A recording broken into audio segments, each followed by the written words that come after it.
Action. Yo, beautiful people, it is JamJam The Comedian here. And Mr. Nice Guy Rugby. And we are the experts on the couch giving you some much needed chats about sports results, upcoming fixtures. We just literally two guys who like talking about sports. And this is our podcast. Episode 9. Yeah, we're close to 10. Please go like, subscribe, follow us on Instagram, Facebook, and please subscribe on our YouTube page, of course. So let's get right into it, bro. We had a weekend filled with rugby. I was about to say, before we get started, I struggled to leave the couch this weekend. Yeah, no, it was a great weekend for rugby fans. I mean, we had so much going on. Let's start off with the Junior World Championship. Let's start off with the semi-finals, the major ones that just took place yesterday, literally. France 26. New Zealand 22. That was a seesaw game, that. Yes. Incredible game. France with a literally last minute winner. A classic France shot from their own 22-meter line. 22, backing themselves, running the ball. Classic French flair, as you say. What a game. What a final it's going to be for them. They were definitely underdogs going to that one, and they came out with a W. So great stuff from France. 100% heartbreak for New Zealand because they played an incredible. And if I'm correct, France are the under 26 nations champions. Yes, that's correct. Yeah. That's correct. And then South Africa 53 rather. England 37. Two cards in that game. I mean, that flanker, I mean, Bakkies Boerter will be proud of that headbutt. Yeah, that was Bakkies Boerter, Jimmy Cowan type stuff there. What a idiotic thing to do in a semi-final. I mean, I sometimes wonder if they forget that they're playing with cameras, angles all over the show. The little stuff like that you can't get away with. 100%. I mean, there was the momentum swing after that was just absurd. It was very unnecessary. Foul play, you don't want to see that in a semi-final of all places. I mean, it wasn't an accidental; it was intentional. That's why it was a red, a permanent red as well. South Africa also caught themselves in a situation where the fullback mistimed his jump, and then he got a 20-minute yellow. That was Luan Gilemi.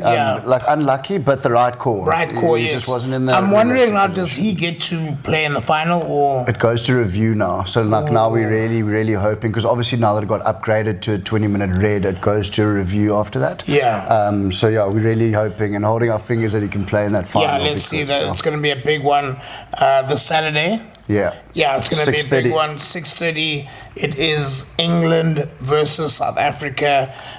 Baby box, let's go. France. We're excited. Oh, sorry, France. I apologize. Okay, then the men's seniors results. New Zealand 47, Italy 17. That was a lacquer game. Yes. Italy came out firing in that. In the first half, they came out hot. But it was always a thing of can they sustain this for the full 80, and obviously New Zealand just showing that they have that much class, and New Zealand at home, it's not a good hunting ground for Italy ever. So I mean, that last 40 minutes was classic New Zealand rugby. I mean, starting in the forwards, I mean, that Ethan de Groot is personally in my team of the week. Cam Roygard was there once again. And then we have to obviously give congratulations to the man that broke Dougie Howlett's record. I mean, Will Jordan scoring a hat-trick this year. Top try scoring in a New Zealand jersey at this age, playing out of position. I mean, it's unbelievable. What a player as well. And then we have a big upset. Australia 26 at home, France 42. Australia actually were doing quite well in the start of that game. They had France very, very worried. But then France held on and actually ended up getting an upswing of momentum and actually took the game to Australia and ended up controlling the game. 100%. I think it's a thing that the Wallabies and Australia just in general, they have such headaches about it, because like Tom Wright and all the boys, they absolutely play champagne rugby in the first half, and they can't repeat it in the second half.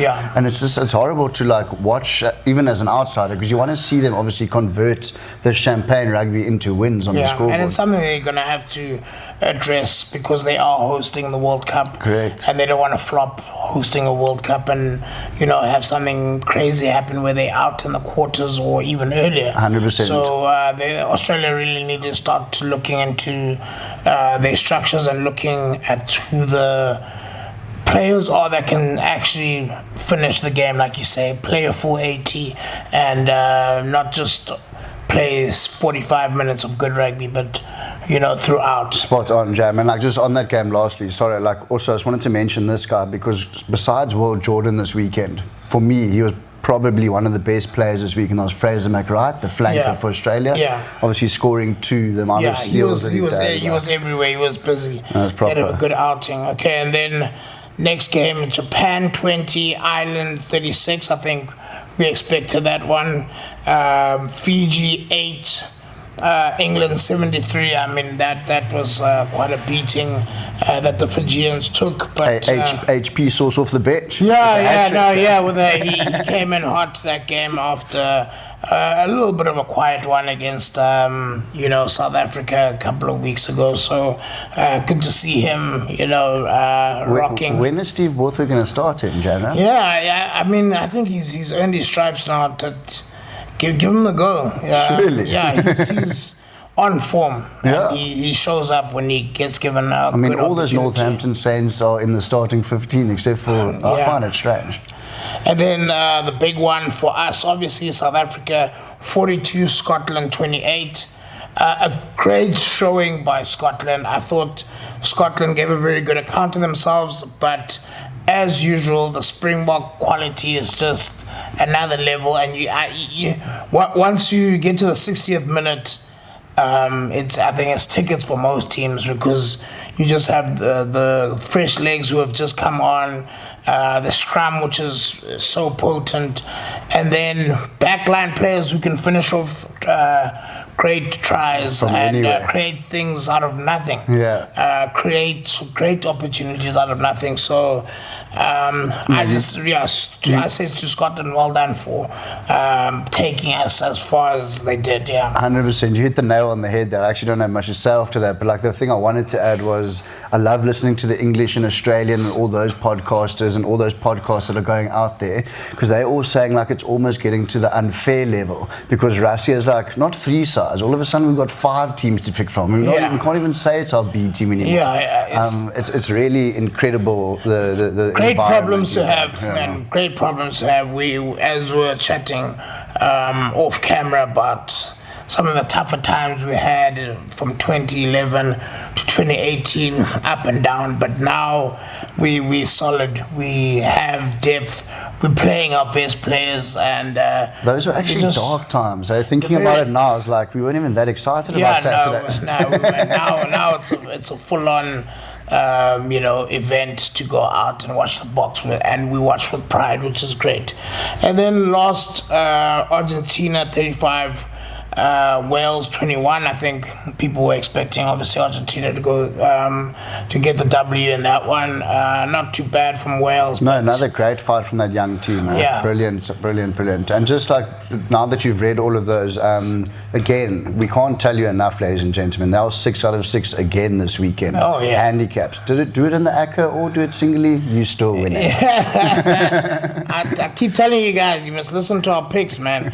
Let's move forward to the Springbok starting lineup for this weekend. We are playing Wales. Let's go through it quickly. Gerard Steenkamp, Malcolm Marx, Carlo Sardi, debut. Kobus Visa, Ruben van Heerden, debut.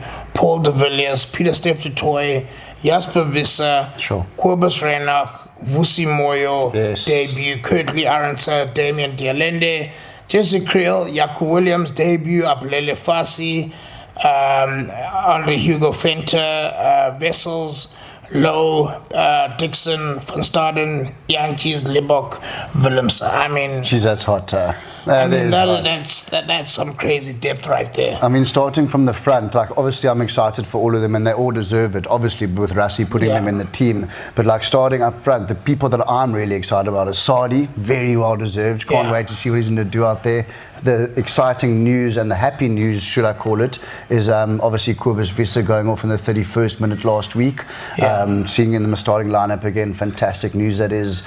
I mean, Chiefers, that is hell of exciting. Yeah, that is, and Vusi Moyo starting at 10. I mean, we were talking off camera about the youngster in the under 20s, Yakin Ahmed, how he just is also putting up his hand.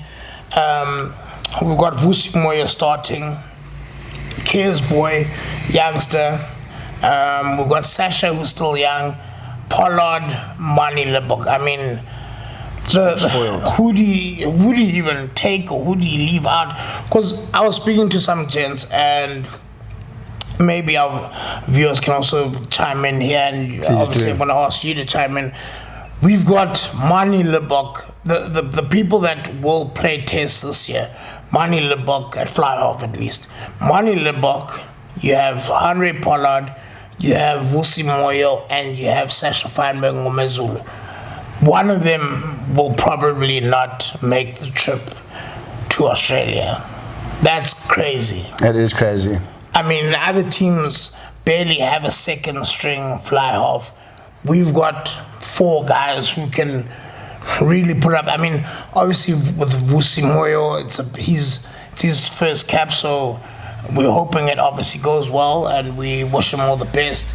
But even the 3 that are left over, it's a tough one. Yeah, it's a tough one to decide who starts, who benches, and who's a squad player. Now that you spelt it out, JamJam, that's actually a very, very interesting point. That fantastic point. And I almost think Rassie, if Vusi Moyo has a good weekend this weekend, Rassie's giving himself his own headaches now, because now he has to pick, like you said. Obviously, I mean, if you're wanting me to answer that, it's tough without seeing Vusi Moyo in that senior side as yet. Would love to see what he's going to do in that 10 jersey, but as of now, sitting on this couch, I'm going to have to go with Mani, Sasha, and Pollard. Who would you start? I think that is the tough one. I'm going to have to go, as much as I love Pollard, he's my goat, he's done everything already. I'm going to have to go with Sasha or Mani, depending on fitness closer to the time of the World Cup. Okay. I think Pollard could be good as a squad mentor, but he still has a vital role to play, I think. For sure, still given that 22 jersey. Yeah, I'd also still, just for the kicks and the calmness he brings in finishing off games. He's one of the best finishers. No, unbelievable. We've seen in terms of finishing game management in the last sort of 10-20 minutes. That's what he's very, very good at. Probably, I think, the best out of the lot. I would agree. Finishing off games where we're up. It's going to be interesting to see what they decide, but good headache to have for Rassie, and like we said, Vusi Moyo has all to gain, almost nothing to lose. It's a test cap early in his career. It is a deep end sort of scenario, but I feel he can. No, I agree. I think he's going to do well. I think he's going to do well as well. He's quite a big lad as well, so I'm keen to see how he goes about his defensive work. Yeah. It's not going to be easy, I think, going into his channel. He was quite a big lad. So, exciting times. Very exciting. I also just wanted to say though, like with that Pollard thing, don't get me wrong, like he is very much GOAT status to me. Like I absolutely love him, rate him as a high class fly off. The only reason why I'm going Sasha and Mani because it fits our Tony ball, and obviously Tony is giving the backline drills and telling us how to go about beating every other nation.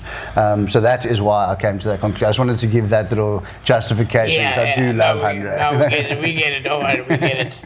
And then before we move on, we're going to go on to the local club scene.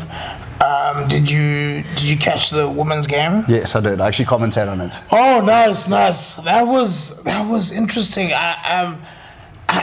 you know, you never want to throw someone under the bus, and this is not throwing anyone under the bus, but what happened there at the end with Jackie Cilliers? Did she not hear the hooter, or? Yeah, no, I don't think. I mean, to be honest with you, the way she reacted after the game, and like when I was busy commentating on the game, it took me about a good 120 seconds to actually release that last comment, because I was like, did that just really happen? Yeah, I mean, the last time I saw something like that, I don't know if you remember I think it was 2019 World Cup, where Ireland lost to Japan. Correct, I remember. And yes. Ireland were on their line, and they needed to obviously swing it wide or crash the ball and you know, score or move from their try line literally coast to coast. And then the Irish fly half just kicked it out. Yeah, no, there's been some classic. I mean, my favorite one was probably maybe even 2 decades ago, but the Waratahs prop. They needed to score a bonus point try, and he took a drop. Oh yes, he got it. The great Matt Dunning. Yeah, it's the one. The great Matt Dunning. They needed a try, and they had penalty advantage.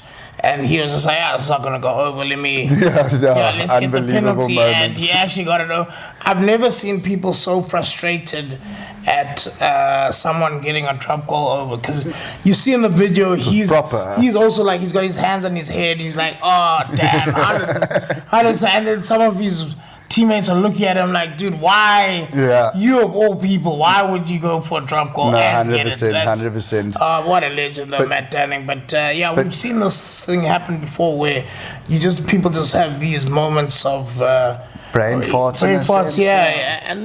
But I think in that scenario, going back to your question, like when I was commentating, USA stored the ball when the hooter went. Yeah. And when they kicked it, obviously, like she would have heard the hooter, but it's not like she received the ball when the hooter went. Yeah. So like when she received the ball, there's obviously other things going through her head, and again, that just didn't come through the brain at the right time. Yeah. So unfortunate. You can't blame one woman. One woman, She had an incredible game. Yeah, she had. That's what I was about to say as well. That she actually showed up quite well. She almost scored one of the best tries of the year. Yeah. Which was a crazy a situation that I've almost never seen in rugby, where someone does it looks like it's they've overturned the ball.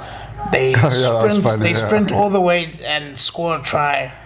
They're looking if the try is legit, and then USA they actually find it's the opposite team's try. I mean, I don't think I've seen that in my time. No, neither. That was quite cheeky. Yeah, that was crazy that they actually saw all of that. And, but that other winger, Alicia, she scored a screamer from 60 meters. She scored a crazy try. Yeah. Also very happy to see that Ayanda Malinga back in that 13, because she wasn't getting much ball out wide. So when she was out wide, last year she played a lot of games at wing. And like you said, 13, she also had some good runs. Hit the line very well, and her defense, I think, was quite good.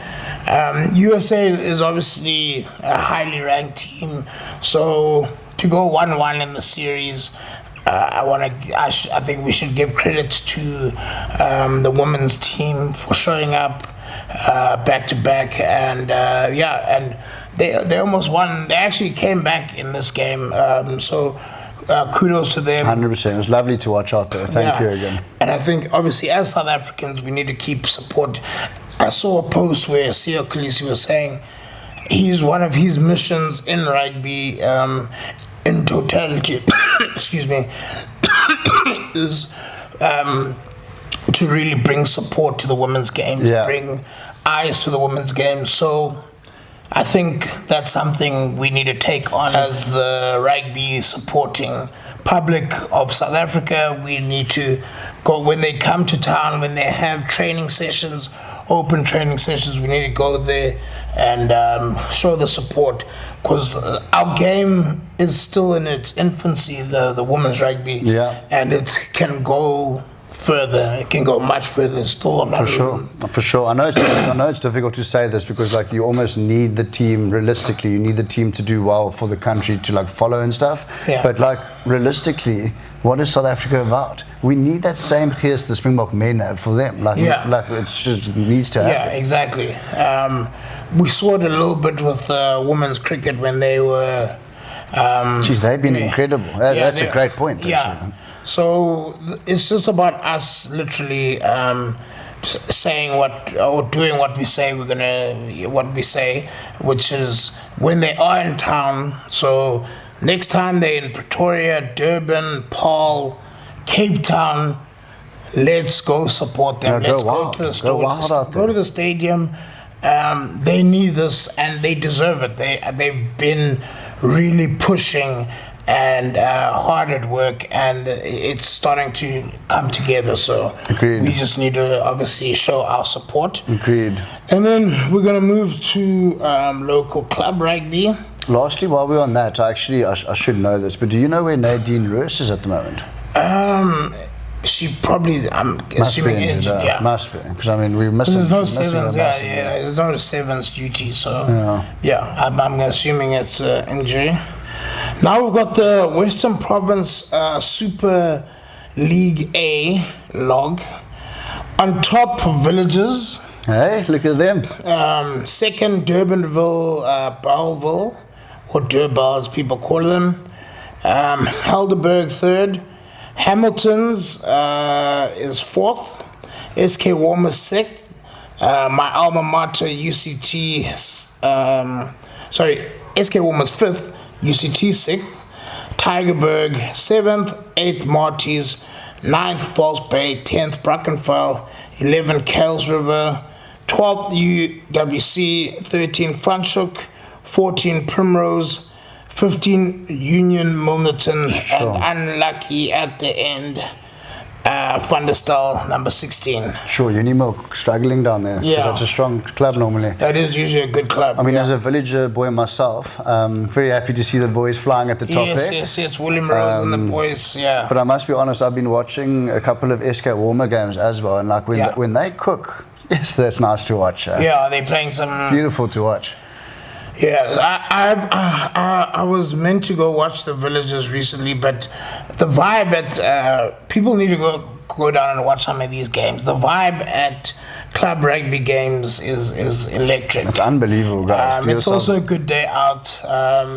And you can see so many teams playing from the clubs, and it's quite intense. There's some places where it's tough to travel and go support because you never know what can happen. I was just about to say, I don't want to shoot down any of the clubs, but like if you haven't been, I would probably recommend like UCT, Hamilton's Villages. Yeah. It can, guys. I'm not joking when I say it can get a bit out of hand. When some of the local supporters think that the ref is making a few dodgy calls, they make it known. Yeah. And but it is a great atmosphere.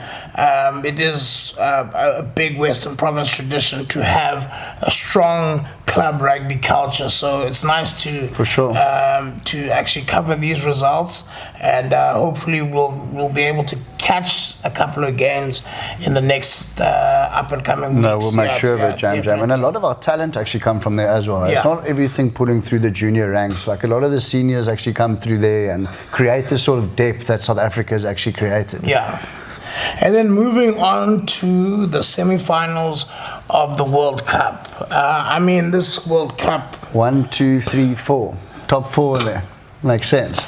This World Cup has been epic. It's had a lot of controversy, but it's from a pure entertainment perspective, it has been entertaining. People have been watching. I mean, I feel like this could be the record breaking in terms of viewership. Yeah, I agree. There'll definitely be some records, broken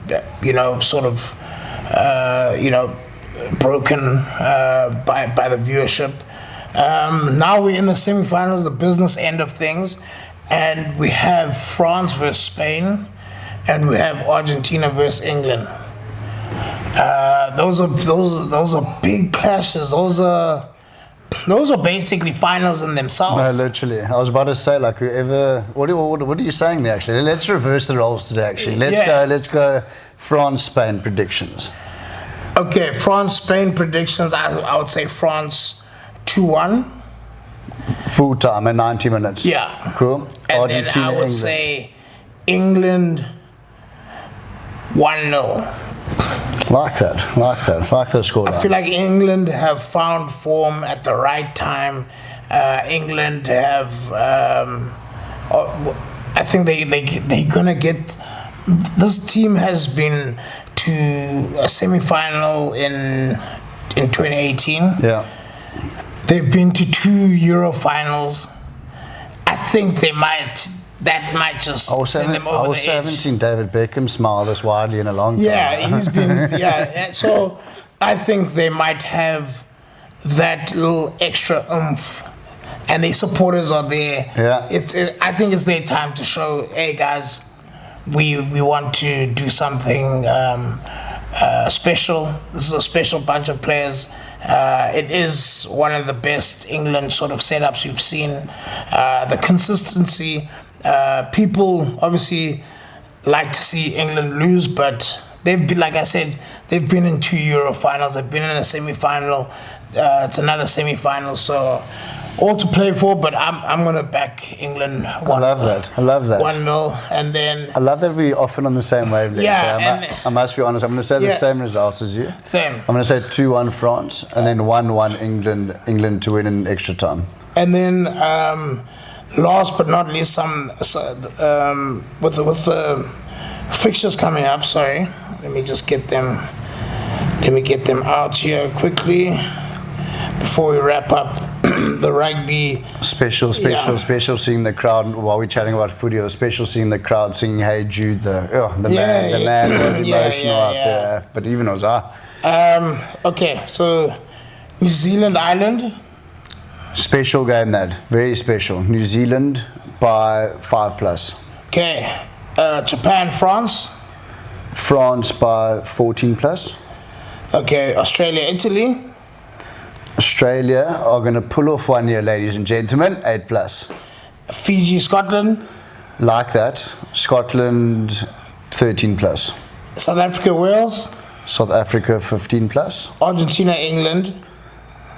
Ooh, tough.